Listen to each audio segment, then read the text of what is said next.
Okay, 2011, Jun C2, and I'm looking at question 7. A pendulum is set swinging during its first oscillation. So A, it goes a distance of 50 centimetres. Each successive oscillation is 90%. So each one is timesing by 0.9. The distance forms a GP. So let's just write out our formula. UN is A R M minus 1. SN is A 1 minus Rn over 1 minus R. I chose it this way round because R was less than 1. Find the distance travelled in the 9th oscillation, so U9. So it's A, R, 0.9 to 9 minus 1, which is 8.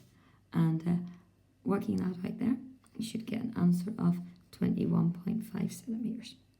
Part 2, after how many oscillations is it less than 10?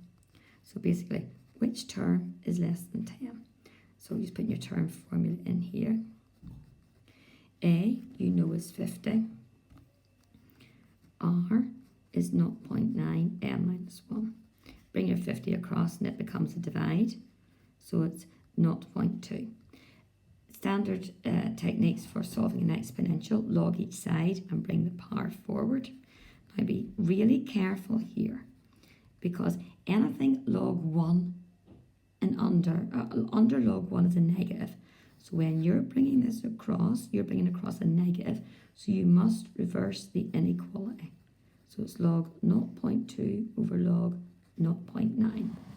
Then bring your 1 across and add it on, and you'll get 16.3.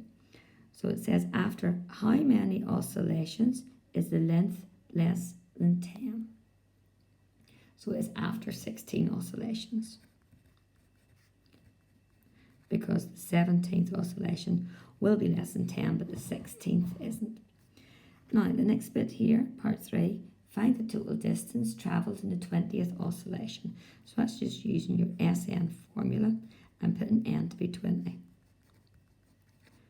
So S20, just straightforward substitution, 20 over 2, 2 times A plus 20 minus 1 times, we are in GPs, of course. So part 3, SN is A 1 minus Rn over 1 minus R. So A is 50, 1 minus R, 0.9, and you're looking for the 20th oscillation, so it's to the power of 20, over 1 minus 0.9. Just plugging that into your calculators gives you 439 centimetres. Now, part B is an AP.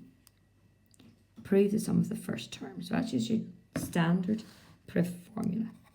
So SN, first term, second term, the whole way up to the 1 before the last term is m minus 2, and then the last term is a plus m minus 1d.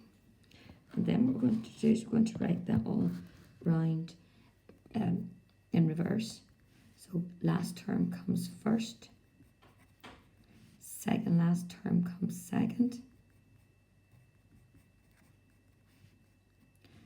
second term comes here, and last term is there. Adding them up to SN. If you add those up, you get 2a plus m minus 1d. Add up this pair, you get 2a plus n minus 1d. Add up this pair, 2a plus m minus 1d, and adding up the last pair. Altogether, you have n pairs of 2a plus m minus 1d. And just bring your 2 across from the other side, n over 2, 2a plus m minus 1d.